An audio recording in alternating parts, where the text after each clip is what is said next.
નમસ્કાર મિત્રો, સ્વાગત છે બધા મિત્રોનો અમારી યુટ્યુબ ચેનલમાં। હું છું આપનો મિત્ર ભાવિક વઘાસિયા।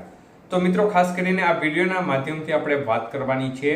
જૂનાગઢ વર્ષા વિજ્ઞાન મંડળના સભ્ય એવા રમણીકભાઈ વામજા દ્વારા ચોમાસા 2026 અંગે વિવિધ પરિબળોને આધીન એક મહત્વપૂર્ણ આગાહી કરવામાં આવી છે। તો આગામી ચોમાસું કેવું રહી શકે છે તેમના મત અનુસાર સંપૂર્ણ માહિતી જોઈએ તે પહેલા જે પણ મિત્રો નવા છે તે ચેનલને સબસ્ક્રાઇબ કરી લેજો। તો મિત્રો, ખાસ કરીને અખાત્રીજના પવનો છે તેમના સંકેતો ખૂબ સારા રહ્યા છે, પરંતુ અમુક એવા પરિબળો છે જે આપણી ફેવરમાં જોવા નથી મળ્યા, જેમાં હોળીની ઝાડ છે તે આ વખતે આપણી ફેવરમાં જોવા મળી નથી, પરંતુ અખાત્રીજના પવનો છે તે ખૂબ સાનુકૂળ રહ્યા તેવો અત્યારના જે લેટેસ્ટ પરિબળો છે તેમના પરથી જણાઈ રહ્યું છે। તો સાથે સાથે જે રમણીકભાઈ વામજા દ્વારા આગાહી કરવામાં આવી છે તે મુજબ જોવા જઈએ તો રમણીકભાઈના કહેવા અનુસાર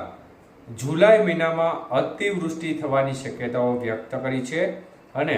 સૌરાષ્ટ્રના તમામ ડેમો અને નદી નાળા છલકાઈ જશે ચોમાસા દરમિયાન તેવી વાત પણ તેમના દ્વારા કરવામાં આવી છે।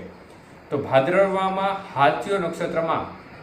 સારો વરસાદ પડે તે પ્રકારની શક્યતાઓ પણ તેમણે વ્યક્ત કરી છે અને સાથે સાથે તેમણે વધુમાં જણાવતા કહે છે કે આ વખતે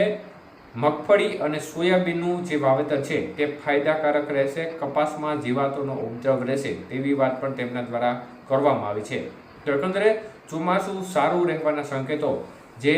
દેશી વિજ્ઞાન આધારિત આગાહી કરતા રમણીકભાઈ વામજા છે તેમના દ્વારા કરવામાં આવી છે અને વિવિધ પરિબળોને અવલોકન કર્યા બાદ તેમને આ આગાહી કરી છે। તો મિત્રો, આ જે પરિબળો છે મતલબ કે જે અખાત્રીજના પવનો છે તેમના સંકેતો શુભ રહ્યા છે અને હજી પણ આગામી સમયમાં વિવિધ માવઠા તેમજ ભરણી નક્ષત્ર જે વિવિધ નક્ષત્રો હોય છે તેમાં પણ અમુક પરિબળો જોવાના હોય છે અને આ સમયગાળા દરમિયાન કેવા પરિબળો મતલબ કે દેશી વિજ્ઞાનના કેવા પરિબળો કઈ રીતના ફેવરમાં છે કે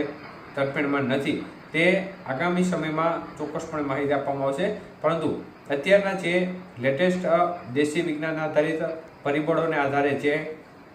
રમણીકભાઈ વામજા દ્વારા આગાહી કરવામાં આવી છે તો તેમના મુજબ ચોમાસું સારું રહેવાના સંકેતો તેમણે આપ્યા છે અને એકંદરે સારા વરસાદ થાય, નદી નાળા છલકાઈ જાય સૌરાષ્ટ્રના ભાગોમાં તેવી વાત પણ તેમણે કરી છે।